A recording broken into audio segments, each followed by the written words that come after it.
Olá, investidor. Bitcoin não ultrapassa os 100 mil dólares em ensaio padrão de reversão. Elon Musk lançará podcast para falar dos gastos governamentais do governo norte-americano. Saldo das criptomoedas em exchange, o menor dos últimos 5 anos. Notícias e a melhor análise do mercado cripto você só vê aqui. Eu sou o MacV e muito bem-vindo à Filosofia de Mercado.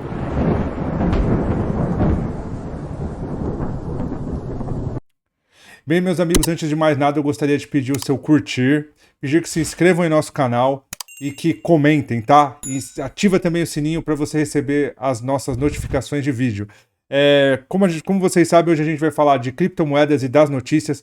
Para quem quiser aprender a como abrir uma conta numa exchange para começar a operar, eu vou deixar aqui no card um vídeo que eu fiz, tá? Ensinando a como abrir uma conta, como fazer sua primeira compra de criptomoeda na Binance, tá? Então vai estar aqui no card, é só vocês clicarem e assistirem o vídeo. Mas vamos lá, vamos começar falando de mercado, vamos falar primeiro das notícias e depois do gráfico, tá? A primeira matéria é essa daqui, tá? Nessa matéria aqui fala que o Elon Musk, juntamente com o Vivek Ramaswamy, talvez seja esse o nome, né? Lançarão um podcast de nome, né? Dogecast.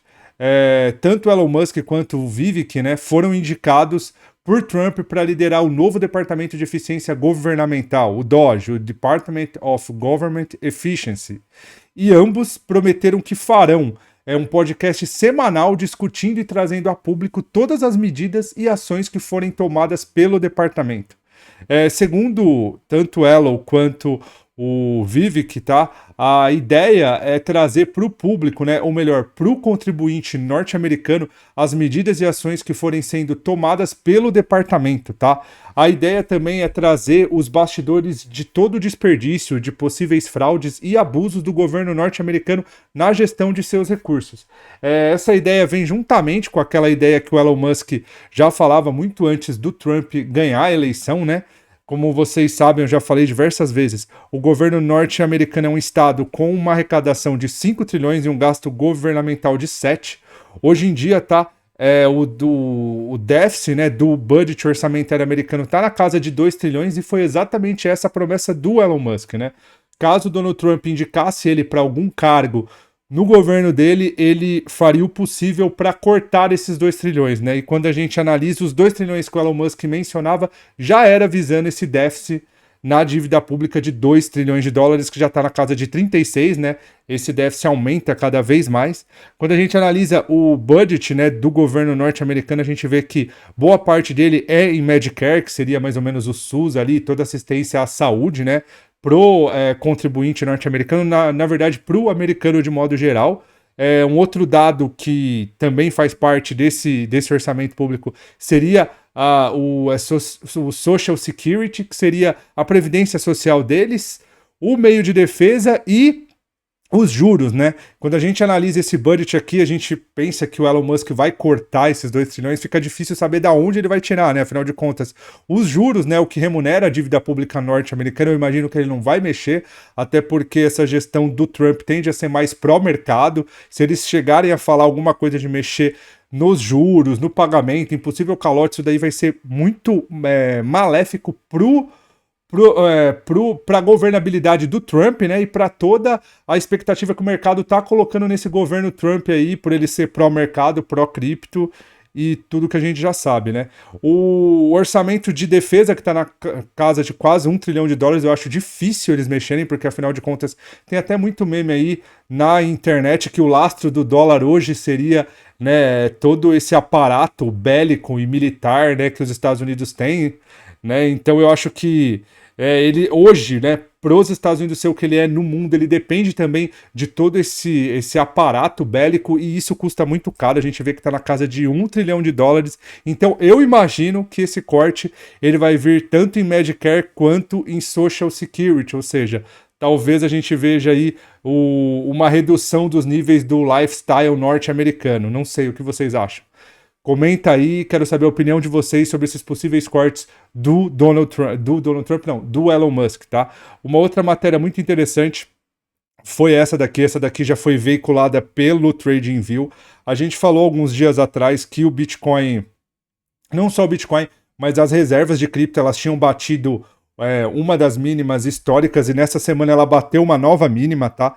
Quando a gente analisa aqui, a gente vê que desde fevereiro desse ano, desculpa, a gente vê que desde fevereiro desse ano, tá? Enquanto o preço de Bitcoin vinha subindo, né? O gráfico, a linha em preto, a gente via que o saldo de criptomoedas em exchange ele vinha caído, ou seja, quanto mais o Bitcoin atinge novas máximas, ou as criptomoedas atingem novas máximas, a gente vê que a confiança do investidor em criptomoeda está cada vez menor. Para mim, isso é um paradoxo muito louco, porque a gente vê que os bitcoiners, né, como os gringos falam, eles têm essa ânsia por um governo pró-criptomoedas, pró-mercado, e mesmo quando esse governo vem, eles ainda têm aquela incerteza em relação ao Estado, né, de o Estado talvez tomar suas criptomoedas. Isso é um paradoxo muito interessante no universo cripto. Mas, sem mais delongas, vamos falar daquilo que a gente gosta de fato, que são os gráficos, tá? Vamos começar falando vamos falar um pouquinho do S&P 500 primeiro, tá? S&P 500 que é o termômetro do mercado aí, como todos sabem, tá? O S&P 500 fechou, né, o gráfico semanal do S&P 500. O S&P 500 que fez essa correção aqui até o topo anterior do gráfico semanal. Essa semana já foi uma semana de alta, tá? Isso daqui já é um ótimo sinal de alta. Com certeza, se ativado, se na próxima semana a gente vê que o preço romper essa máxima aqui, do S&P 500 lá na casa dos 5.970, com certeza o mercado tende a tomar all-time highs. Quando a gente analisa o gráfico diário, isso fica muito mais claro, tá? Foi um movimento muito bonito, tá? Apesar de não muito expansivo, mas a gente vê que o preço rompeu, né, o último topo histórico, né, o que foi feito como topo, rompeu, se distanciou do topo histórico, agora fez uma correção, e nessa semana ele fez todo o movimento que a gente esperava, que era o de romper tanto o gap quanto as médias móveis, tá? Acho que se a gente para o gráfico de 2 dias fica até mais bonito esse cenário, mas a gente vê que o S&P 500 está em um padrão altista agora. Eu imagino que na próxima semana veremos aí talvez uma correção de 1 ou 2 dias, mas a tendência é que ele venha para fazer novos topos históricos e com isso também trazer o Bitcoin e as criptomoedas com eles. Vamos analisar o Bitcoin. Bitcoin, como vocês sabem, tava todo mundo esperando aí o Bitcoin bater nos $100 mil. Eu até fiz uma postagem lá eu pelo menos achei que fosse a última pernada antes de bater nos $100 mil, mas não foi, ele corrigiu um pouco mais, tá? Mas quando a gente analisa o Bitcoin, a gente vê que desde aquele rompimento, vamos analisar pelo gráfico semanal primeiro, a gente vê que desde aquele rompimento, lá quando Donald Trump foi anunciado como vencedor, né, das eleições norte-americanas, a gente vê essa alta muito expressiva em Bitcoin. No gráfico diário isso fica muito mais evidente. A eleição norte-americana, né, que saiu o resultado no dia 6 de novembro, né, 5, 6 de novembro, a gente já viu essa alta. O Bitcoin desde lá ele não parou de subir, tá? Ele seria mais do que necessário uma correção até pelo menos essa região de topos rompidos para a gente ver uma possível retomada da alta de maneira mais expressiva, mas até agora ele não fez nada disso. Quando a gente analisa o gráfico de BTC, acho que por 1 hora fica melhor, porque no diário ele está muito esticado, mas quando a gente analisa esse gráfico de 1 hora, a gente vê que o Bitcoin ele subiu desesperadamente, ó. Olha essa linha de tendência de alta, como ela vem forte no gráfico de 1 hora. A gente vê que o Bitcoin subiu, agora ele está corrigindo, mas ele está corrigindo no patamar dessa LTB. Se perder essa LTB, eu imagino que o Bitcoin venha buscar um pouco mais embaixo, tá? Isso daqui, acho que para ajudar isso aqui seria ideal a gente traçar um Fibonacci aqui para a gente ver, tá? Se o Bitcoin realmente perder essa região que nós estamos vendo aqui, que também já forma um topo duplo, tá? Isso daqui fica melhor visto se a gente pensar da seguinte forma, tá? O Bitcoin formou esse topo. Bitcoin ele formou esse topo. Depois desse topo ele fez essa correção. Depois ele fez um novo topo. Ele fez um novo fundo. Isso daqui se caracteriza como um topo duplo, tá? Topo duplo por quê? Porque nós temos um toque, temos um pullback. No próximo toque ele não rompe o topo anterior, ou seja, ele cria esse padrão de duplo topo, tá?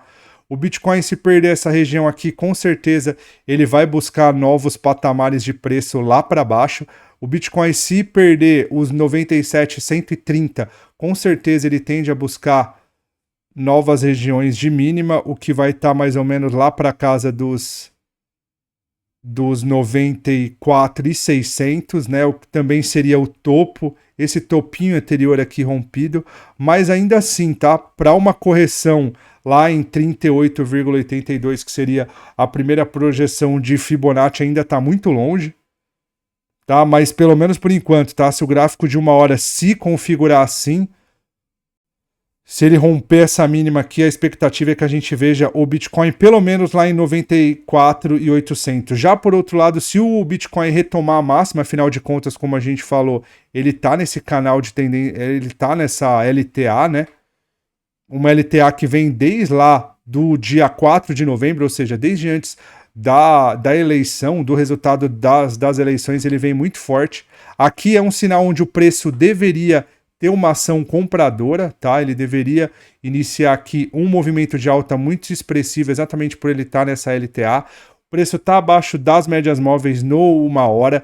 Toda a região de resistência, de fundo, é uma região que tem que se pensar em comprar, apesar de ele estar abaixo das médias móveis. Então, para quem espera que o Bitcoin suba, eu imagino que a partir desse ponto aqui, lá dos 98.895, é que a gente possa começar a pensar em o Bitcoin subindo, mas da forma como tá, por esse padrão aqui, se ele romper a região dos 97.250, talvez seja novas mínimas, tá? Vamos analisar Ethereum.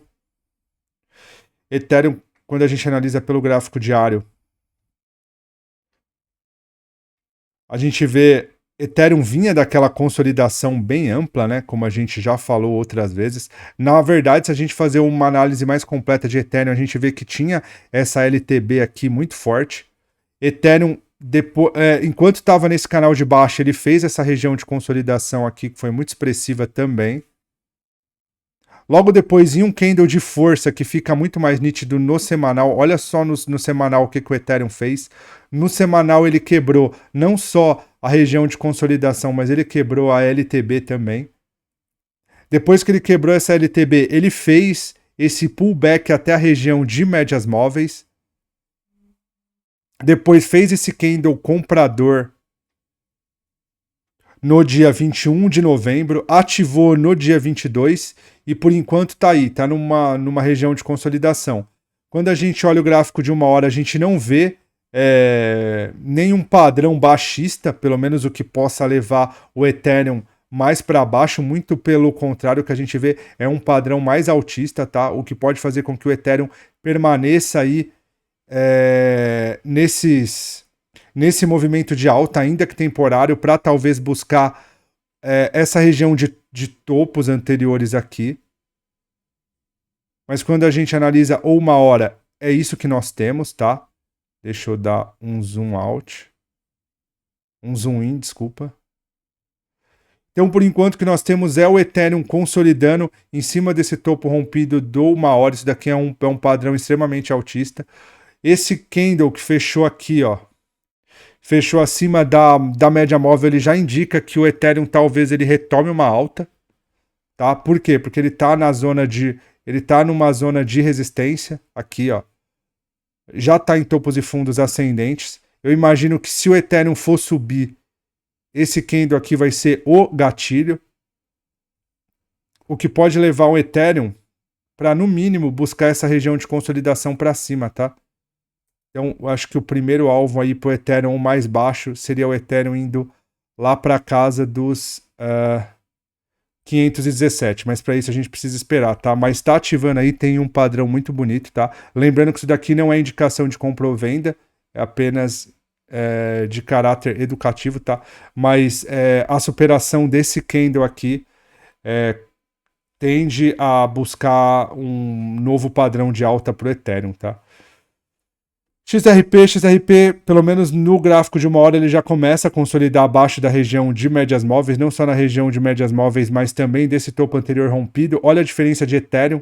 Ethereum a gente vê que ele consolida acima do topo anterior, enquanto XRP ele está consolidando já abaixo, mais ou menos abaixo, tá? Do topo anterior, abaixo das médias móveis também. Olha a diferença de Ethereum. Ethereum acima das médias, acima do topo. XRP a gente vê que tá um pouquinho mais fraco, mas vamos analisar o gráfico semanal. Primeiro semanal a gente vê o quanto tá forte, tá? XRP, aqui a gente não consegue nem traçar uma LTB. Melhor a gente procurar pelo padrão de consolidação. Logo depois que ele rompeu esse padrão de consolidação, ele não corrigiu, a menor correçãozinha que ele fez foi essa daqui. A gente ainda alertou sobre esse padrão, sobre essa barra elefante aqui altíssima em XRP. A gente falou que o alvo principal, ou o primeiro alvo, seria o 1,48 e depois o 1,70. Ele chegou a buscar 1,48, ele não chegou a bater 1,70, mas ele foi no 1,62. Quando a gente analisa uma hora, a gente vê esse padrão. Eu imagino que da forma como tá? Se a gente vê XRP perder essa região aqui, ó, tá até. Eu não vou falar que tá se configurando por um padrão de topo duplo, até porque se fosse um topo duplo, os topos deveriam ser no mesmo patamar, mas eu imagino que se perder essa região aqui dos 1,39, ele vai fazer uma correção um pouco mais expressiva, tá? Correção essa que pode trazer o XRP pelo menos para essa região de LTA que vem subindo aqui. Quando a gente traça um Fibonacci, vamos ver por Fibonacci o que Fibonacci fala para a gente. Mas se a gente fosse pegar a partir daqui Fibonacci, ó, a região de 38,2 de 0,38 ou 38% de Fibonacci seria na cabeça do pivô rompido. Mas para isso a gente precisa ver o XRP pelo menos perder essa mínima aqui, tá? Para que ele retome a alta, o interessante é que ele comece a operar acima dos 159. Só a partir dos 159 é que a gente pode voltar a pensar em altas em XRP, ou seja, por enquanto, se perder os 1,40, tende a buscar novas mínimas, né, indo buscar lá o 1,21. Se ele começar a operar acima do 159, com certeza ele vai buscar novos topos, né? Ele vai buscar lá o topo histórico na casa dos 1,90. Solana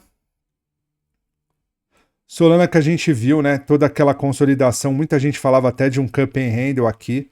Por diversas vezes a gente ouviu falar sobre esse cup and handle. Cup and handle por causa desse cup e do handle aqui.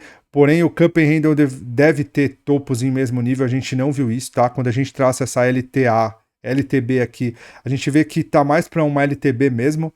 Ele fez esse padrão altista. Depois desse padrão altista, a gente vê que ele consolidou. Não só consolidou, ele consolidou numa região de 50% de Fibonacci, tá? Você vê como é que o Solana respeitou muito bem Fibo, tá? Logo depois disso, ele rompeu. Depois dessa consolidação, ele rompeu. Essa consolidação que durou todo esse tempo aqui, ela veio lá de março, né?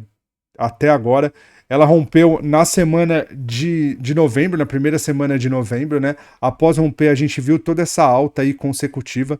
Solana que depois que entrou em tendência de alta, ela nunca mais fez fundo mais baixo, muito pelo contrário. Agora a gente está vendo Solana consolidando.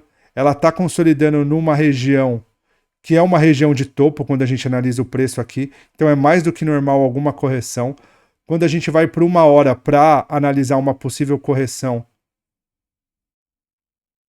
a gente vê que Solana fez 1, 2, 3 toques, tá? Isso daqui pode se caracterizar como um topo triplo. Para quem não sabe, é um padrão até mais poderoso do que o topo duplo que nós mencionamos em Bitcoin, tá? Porque ó, é o primeiro toque, veio uma correção. O segundo toque, outra correção. Aí um novo toque.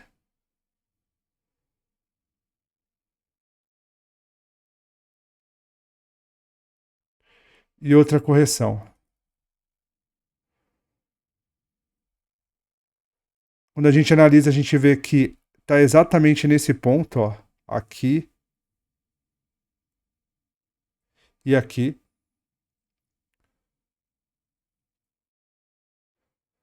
Se Solana, para que a gente veja Solana subir de novo, ela tem que romper o all-time highs, ou seja, ela tem que romper lá a casa dos 162. Após romper isso daqui é que a gente pode esperar uma alta, ou seja, Solana romper aqui e voltar para cá. A partir daqui, nesse ponto aqui, lá no 263 é que a gente espera novas altas. Mas caso Solana perca essa região do 251, com certeza a gente vai ver uma correção, e aí essa correção pode trazer, no mínimo, toda essa amplitude de retângulo para baixo, o que vai trazer Solana lá para a região do 240 dólares de novo. Então, Solana a gente precisa esperar. Se a gente for querer traçar um Fibonacci, tá? Vamos supor nessa LTA aqui que ela é bem forte, tá? Se Solana realmente resolver corrigir, eu imagino que ela vai corrigir até a região de 140, de 242, porque aí ela estaria em consonância também com essa LTA. Então, esperar a Solana aqui se cair seria o mais lógico, né, que a gente poderia esperar. Quando a gente analisa a Doge, a gente vê que Doge já está consolidando abaixo das médias móveis. Está consolidando numa hora abaixo das médias móveis. No diário a gente vê que Dogecoin está bem forte, ela não parou para corrigir em nenhum momento, tá? Mas numa hora a gente já começa a ver essa correçãozinha um pouquinho mais expressiva, apesar de que já está numa região de topo anterior rompido, né? Se a gente pegar a partir daqui, acho que fica até melhor para a gente traçar. A partir daqui a gente pode ver uma reação compradora em Doge, tá? Doge é ficar de olho. Esse candle aqui de força é um candle que endossa um possível retorno de alta em Dogecoin, então ficar esperto, tá? Porque a partir daqui, a partir do rompimento dessa máxima, que na verdade ela já foi até rompida por esse candle aqui, a expectativa agora é de que busque aqui, tá? Se Dogecoin perder essas mínimas aqui, ele volta para essa região de consolidação, que pode fazer o preço vir buscar talvez até essas mínimas aqui, lá na casa dos 0,37. Doge é esperar. Mas a expectativa, pelo menos por enquanto, é de alta. Eu vou até analisar o 15 minutos para ficar um pouco mais expressivo. Dogecoin está numa expectativa de alta já. Eu imagino que Doge ele vai buscar a casa do 0,48 aí, tá?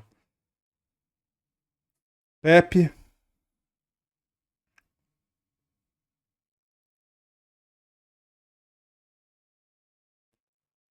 Pepe tá um pouquinho bagunçado, tá? Eu achei que Pepe ia andar porque ele fez essa correção muito bonita até as médias móveis, fez esse 9,1 na média móvel de 9 muito forte. Quando a gente analisa o gráfico de uma hora, a gente vê, né, esse padrão aqui, ó. A partir daqui a expectativa era de alta, mas desde então ele tá consolidando, mas nada que mude o padrão em Pepe. Eu imagino que Pepe, se voltar a operar acima dessa região aqui, com certeza a gente vai buscar all-time highs em PEP, tá? Aqui seria um novo ponto aí para quem quer entrar, tá? Porque por enquanto tá muito consolidado, né? Lembrando que isso aqui não é indicação de compra ou venda, tá? O diário de ADA, tá? ADA tá bem forte, rompeu essa região de topos aqui anteriores. No gráfico diário tá muito forte, tá muito longe da média móvel, fica até difícil de operar. Quando a gente analisa o gráfico de uma hora, a gente já vê um padrão de topo duplo, tá? Aqui. Esse padrão de topo duplo pode trazer o preço. Se perder aqui a casa dos 1,02 dólares, pode trazer o preço a duplicar essa região de consolidação que traria o preço lá no 0,90, tá? Ou até um pouco mais, até o 0,85, né, que seria a última região rompida. Mas por enquanto, para quem pensa em compra, só se o preço voltar a operar acima do 1,18. Binance.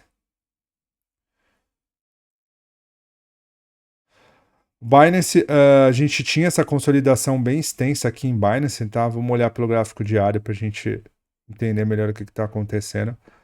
Binance está numa região de topo, 4 dias consecutivos de alta, tá? De alta. Binance a gente vê que por padrão ela fica vários dias em alta, né? Antes dela corrigir, ó. Aqui ela ficou vamos considerar esse inside bar como nulo, mais 6 dias. Aqui ela ficou 7 dias. Aqui ela ficou 3, aqui ela ficou 4. Aqui ela ficou 3, aqui ela ficou 3. Agora tá indo pro quarto dia de alta. Tá numa região de topo anterior, tá? É uma região que se espera uma correção. Mas quando a gente analisa o gráfico de 1 hora, o que o gráfico fala pra gente? Pelo menos por enquanto, Binance tá abaixo desse topo anterior, né? Acabou de ativar um 9.1 no 1 hora. Tá numa região de topo rompido também. Acho que o que dificulta a entrada agora em BNP é exatamente essa quantidade de topos anteriores, tá? Para uma entrada mais segura sem passar calor, o ideal seria esperar o preço romper, ficar aqui em cima para confirmar o rompimento. Após um retorno aqui, lá para a região dos 674, pensar em uma nova compra, para daí a gente atingir novos topos com Binance, tá? Quem sabe o topo histórico lá em 772. E Tron, nossa última moeda. Tron tá bem forte no diário, desde que rompeu o topo histórico. Fez um candle muito feio ontem, mas o candle de hoje segue aí com essa possível alta.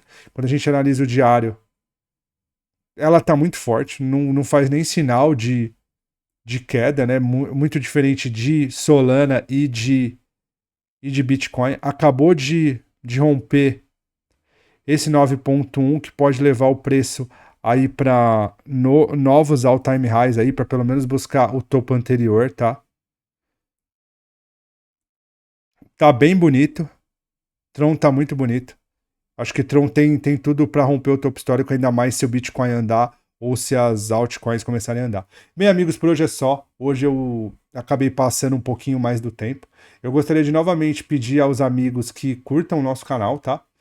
Que se inscrevam, que deem seu like, porque isso é muito importante na divulgação do nosso conteúdo.